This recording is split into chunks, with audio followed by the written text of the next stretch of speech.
तर अजित पवारांच्या देवगिरी बंगल्यावर महत्त्वाची बैठक आता सुरू झालेली आहे। अत्यंत महत्त्वाची बातमी आपण बघतोय। छगन भुजबळ, प्रफुल्ल पटेल आणि सुनील तटकरे या बैठकीसाठी उपस्थित असल्याची माहिती मिळते। नाशिकची जागा अजित पवार गटाला मिळावी यासाठी भुजबळ आग्रही आहेत। त्यामुळे अत्यंत महत्त्वाची ही बैठक आपण बघतोय सध्या देवगिरी बंगल्यावर सुरू झाली आहे। अक्षय मनकडी माझे सहकारी आपल्याला याविषयी अधिक माहिती देतात। अक्षय,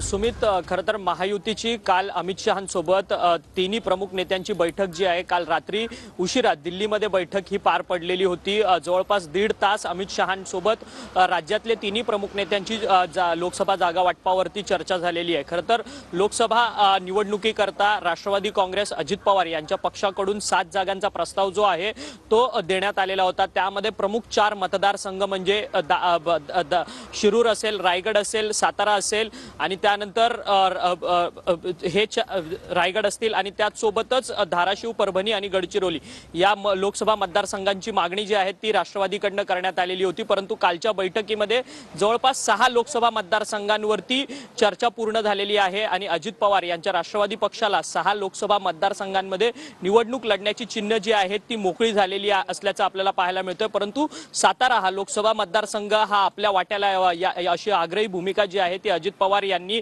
अमित शहा यांच्या पुढे मांडलेली होती। परंतु गेल्या 3 दिवसांपासून उदयनराजे दिल्लीमध्ये तळ ठोकून बसलेले होते। त्यांची देखील इच्छा आहे की ते साताराच्या लोकसभेच्या रिंगणात उतरावे म्हणून आणि त्या संदर्भातली भाजपने मोर्चेबांधणी सुद्धा केली आहे। त्यामुळे अजित पवार यांनी उदयनराजे यांच्याबाबत एक महत्त्वाचं तिथं वक्तव्य केलंय की राष्ट्रवादीला ती जागा देण्यात यावी आणि उदयनराजे हे राष्ट्रवादीच्या घड्याळ चिन्हावरती निवडणूक लढवतील का असा देखील एक प्रश्न जो आहे तो बैठकीमध्ये उपस्थित केलेला आहे। त्यामुळे या सगळ्या संदर्भात जागा वाटपाच्या अत्यंत महत्त्वाच्या चर्चेच्या काल रात्री झालेल्या चर्चेच्या संदर्भात आज देवगिरीमध्ये सगळ्यात महत्त्वाची बैठक होते। राष्ट्रवादीचे जे प्रमुख नेते आहेत सुनील तटकरे, त्याचसोबत प्रफुल्ल पटेल आणि छगन भुजबळ हे देवगिरी बंगल्यावरती दाखल झालेले आहेत। छगन भुजबळ यांनी नाशिक लोकसभा मतदारसंघामधून निवडणूक लढवण्याची यापूर्वी देखील इच्छा जी आहे ती बोलून दाखवलेली आहे। त्यामुळे नाशिक हा लोकसभा मतदारसंघ राष्ट्रवादीच्या वाटेला यावा याकरता छगन भुजबळ जे आहेत ते प्रयत्नशील आहेत। त्यामुळे छगन भुजबळ हे बरोबर आहे। तर या सगळ्या